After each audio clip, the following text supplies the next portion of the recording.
रात के 2 बज रहे थे और हाईवे पर ऐसा सन्नाटा था जैसे सड़क किसी कब्रिस्तान से होकर गुजर रही हो। गाड़ी की हेडलाइट जहां तक जाती बस काला अंधेरा और झाड़ियां दिखती।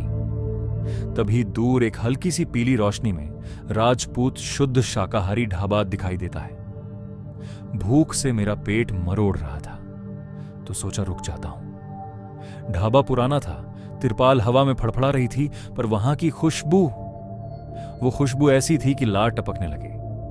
अंदर गया तो मालिक काउंटर पर बैठा था। चेहरे पर इतनी ज्यादा झुर्रियां थी कि आंखें ही नहीं दिख रही थी।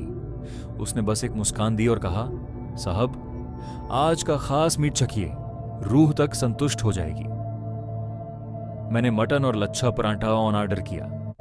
ढाबे के पीछे एक पुरानी औरत बैठी थी जिसके हाथ किसी मुर्दे की तरह सफेद लग रहे थे।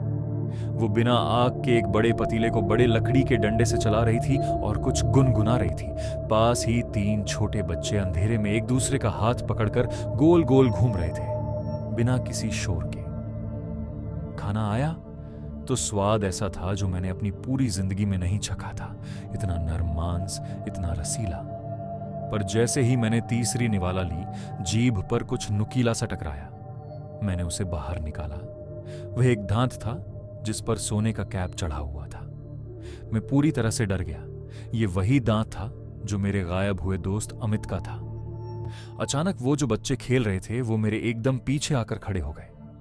उनकी सांसें मेरी गर्दन पर महसूस हो रही थी, एकदम ठंडी, जैसे बर्फ की तरह। मैंने मालिक की तरफ देखा तो उसके मुंह से लार टपक रही थी। उसने कहा, साहब अमित को भी हमारा स्वाद बहुत पसंद आया था, अब वह हमेशा के लिए इसी स्वाद का हिस्सा बन गया है। मैं अपनी कुर्सी से उछला और बाहर की तरफ भागा। जैसे ही मैंने कार का दरवाजा खोला तो मुझे एहसास हुआ कि वो ढाबा अब वहां नहीं था। चारों तरफ बस झाड़ियां थीं और वही पुरानी औरत जमीन पर बैठकर मिट्टी खा रही थी।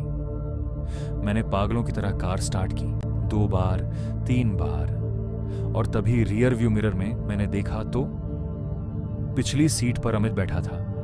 उसका आधा चेहरा गायब था और वो वही लच्छा पराठा खा रहा था जो मैंने अब भी खाया था।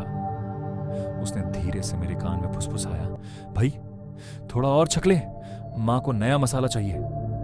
मैंने चीखते हुए कार स्टार्ट की और बिना पीछे देखे भागा।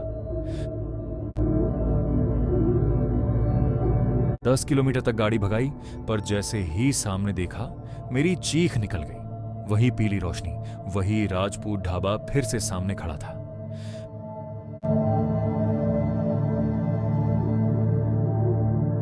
जितनी बार भागता रास्ता मुझे वापस वहीं ले आता। अब मालिक सड़क के बीचों बीच खड़ा था, हाथ में वही बड़ा छर्रा लिए।